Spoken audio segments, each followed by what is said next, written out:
As the camera flies around the castle, you take in the amazing visuals on screen.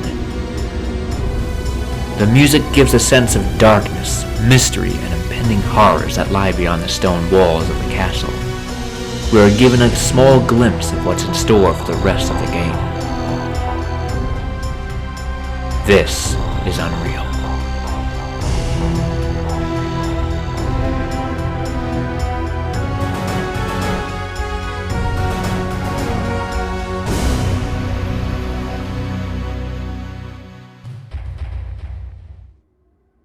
Prisoner 327 escaped.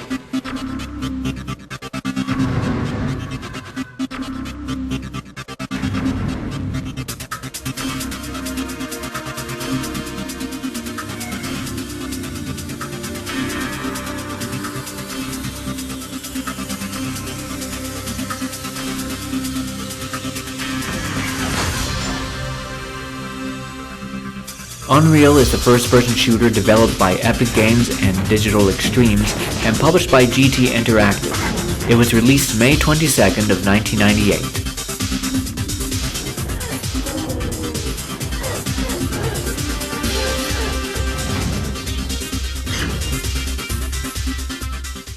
The story of Unreal is quite simple. You play as Prisoner 849 aboard the starship Vortex Rikers. While en route to a prison moon, the ship is caught in the intense gravitational pull of a nearby planet called Na Pali. The ship crash lands on the alien world and Prisoner 849 barely survives. Although wounded, Prisoner 849 is still able to manage. The game begins with the player waking up from being unconscious for who knows how long. They stand up, beaten and battered, and make their way out of their cell. Prisoner 849 navigates their way through the ship until they reach an exit hatch and escape to the outside world, where their adventure truly begins. Stepping foot outside, the player is greeted with beautiful visuals of a lush alien world with many Earth-like features such as plant life, wildlife, an atmosphere, and water. In addition to the beautiful sights, the player is given just as beautiful music to accompany the visuals. The sound of dusk gives the player the feeling of being stranded on an alien world full of beauty and mystery. Unreal's music was one of the most beloved parts of the game. In fact, its music is so iconic it can be considered some of the best in the video game industry. The amazing soundtrack was composed by Alexander Brandon, Mikhail Vandenbos, Andrew Sega, and Dan Gardapi. The music helps tell the story of Prisoner 849's journey through Na Pali, discovering the mysteries it holds while at the same time liberating the Nali from the dreaded Scar. As Prisoner 849 continues traversing the landscape of Na Pali, they fight their way through a mining complex, ancient ruins, a castle, tech facilities, villages, another spaceship, then eventually ascending to rock structures floating high above the clouds. Along their way, they get help from the natives and acquire an arsenal of unique and creative weapons like the Stinger, ASMD, the 8-ball rocket launcher, the Razorjack, and most notably, the Flak Cannon. As Prisoner 849 finally makes their way to the Scar mothership, they have the ultimate showdown with the Queen herself. After a long and difficult battle, our hero defeats the Scar Queen and makes their way to an escape pod, flying out of the mothership as it starts exploding.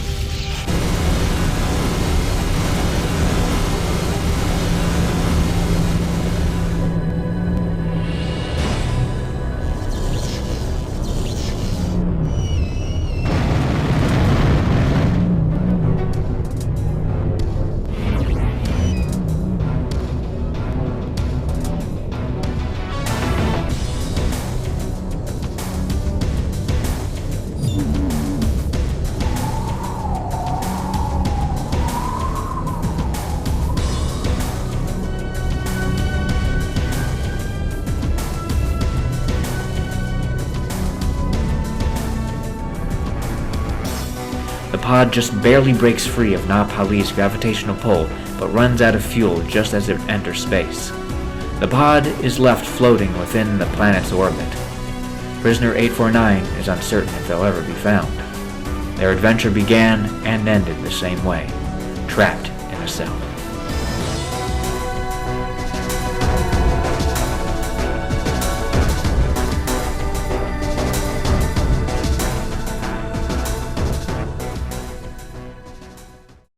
In the expansion pack, Return to Na Pali, Prisoner 849 is eventually found by the starship Bodega Bay, where they are given a mission to help find another crashed starship somewhere on the planet's surface.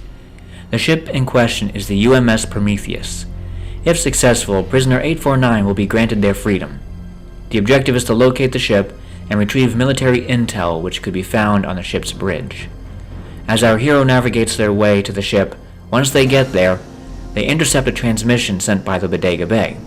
Prisoner 849 finds out that once their mission is complete, they'd be disposed of instead of freed. Our hero is then attacked by a group of space marines who are sent down by the Bodega Bay. After successfully fighting them off, Prisoner 849 continues their trek through Na Pali's terrain. They then discover there is a small ship being held in a fortress. However, the castle is quite fortified and the ship is being guarded by the Scar Warlord, which is essentially a cyber demon with wings. Once Prisoner 849 defeats every foe in their way, they hop on board the small ship and escape. And give a big FU to the Bodega Bay.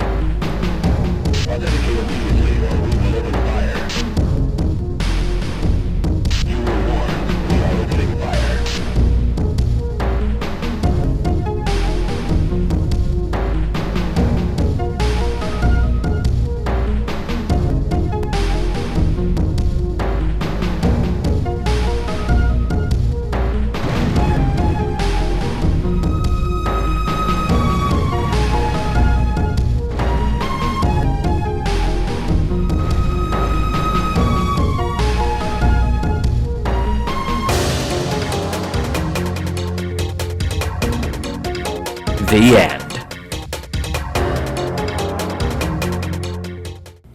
Not only did Unreal have fantastic visuals, an amazing soundtrack, and a simple yet effective story, it too had great gameplay. Not only is the player given a solid single-player campaign, but they too have the options for multiplayer such as co-op and deathmatch. What really stood out, though, was the creativity seen in the weapons, items, levels, and the monster roster. After release of Unreal, a year later Epic Games released Unreal Tournament, where the gameplay solely focused on deathmatch, capture the flag, domination, assault, and any other multiplayer style of gameplay. In 2291, in an attempt to control violence among deep space miners, the New Earth government legalized no-holds-barred fighting. Leandri Mining Corporation, working with the NEG, established a series of leagues and bloody public exhibitions. The fight's popularity grew with their brutality. Soon, Leandri discovered that the public matches were their most profitable enterprise. The professional league was formed. A cabal of the most violent and skilled warriors in known space, selected to fight in a grand tournament. Now it is 2341. 50 years have passed since the founding of Deathmatch. Profits from the tournament number in the hundreds of billions. You have been selected to fight in the professional league by the Leandri Rules Board.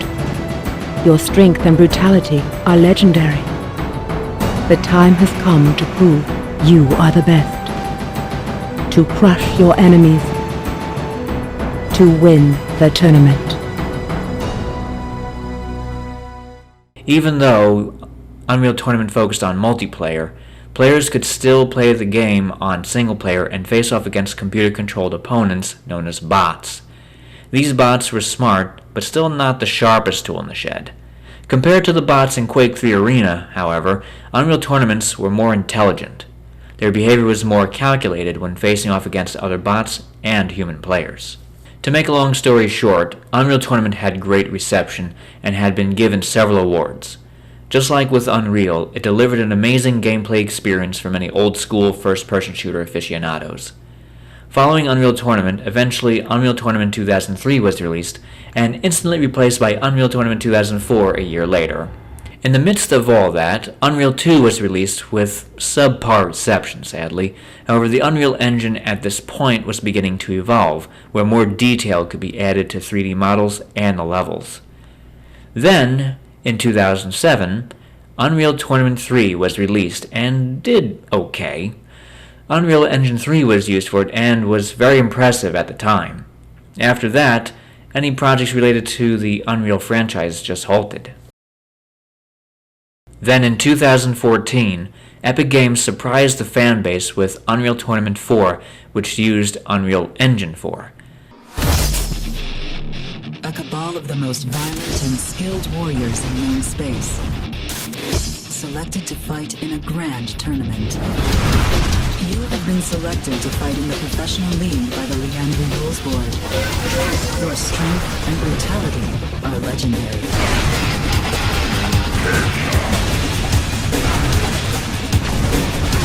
The time has come to prove that you are the best. To crush your enemies. And win the tournament. Unreal Tournament 4 was primarily put together by the fans themselves. Epic Games called upon the community to contribute content to Unreal Tournament 4. It was an impressive feat, and the level of detail and creativity jolted life back into the Unreal franchise. As indicated in the Wikipedia article when doing my research, while the game was never completed, Epic Games made a number of statements outlining their proposed business model for the title. It was intended to be released for free, reflecting the fact that it was in part created by a community of volunteers without microtransactions or gameplay affecting items. To pay for the game, Epic intended to create a marketplace where developers, modders, artists, and players can buy and sell mods and content. Earnings from this marketplace would be split between the content creator and Epic. This model is not dissimilar to the Unreal Engine marketplace that ultimately emerged in September of 2014 for general Unreal Engine projects. When asked whether the decision to release the game for free was a reflection of a wider industry trend, Steve Polg told Edge, "It's certainly where we are placing our bets, and it is our focus at Epic. We like the model because it's fundamentally generous. It allows us to succeed by doing the right thing for the community, and then the value naturally comes back. That's a lot more attractive to us than the old build, ship, and pray model." The final patch for the game was released on June 28, 2017. However, in December 2022, Epic Games made a surprising announcement. As I had read in the article in PC Gamer, Epic Games announced they are switching off out-of-date online services and servers for a number of its older games, including the Rock Band and Unreal games, as it moves to exclusive support of Epic Online services. As of January 24, 2023, Epic Games removed the Unreal games from marketplaces like Steam. However, Good Old Games still had them listed, for now. You can read more about it, but it was quite disheartening to hear this news, especially when Unreal was approaching its 25th anniversary. However, Epic Games did indicate they will put out a special version of Unreal Tournament 3, which would be for free. Unreal Tournament 3 will be known as Unreal Tournament 3 X. After 25 years, Unreal has stood the test of time. It's a timeless classic and one of the best first-person shooter games ever made. The immersive and atmospheric environments combined with classic old-school FPS mechanics created an everlasting impression on its players. This sci-fi action-adventure classic is something everyone should be able to experience, and I strongly recommend playing it. If you do so happen to find a copy of Unreal, go get it. It's worth it. Even though I'm mainly a Doom fan and cover mostly Doom content on my channel, the Unreal series always had a special place in my heart, and I wanted to do something special for the 25th anniversary for this marvelous game. For those who may not know me well, Unreal was the main source of inspiration for my Temple of the Lizardmen WOD series for Doom. If you'd like to check those out, you can head over to the ZDoom thread. Link is in the description below. So that's pretty much it, folks. If you liked this video, please be sure to give it a thumbs up. If you'd like to see more retro gaming content, please subscribe to my channel. If you're watching this during the day, I wish all of you a good day. If you're watching this during the evening, I wish all of you a good evening. I thank you so much for watching, and I'll see all of you in the next video. Take care.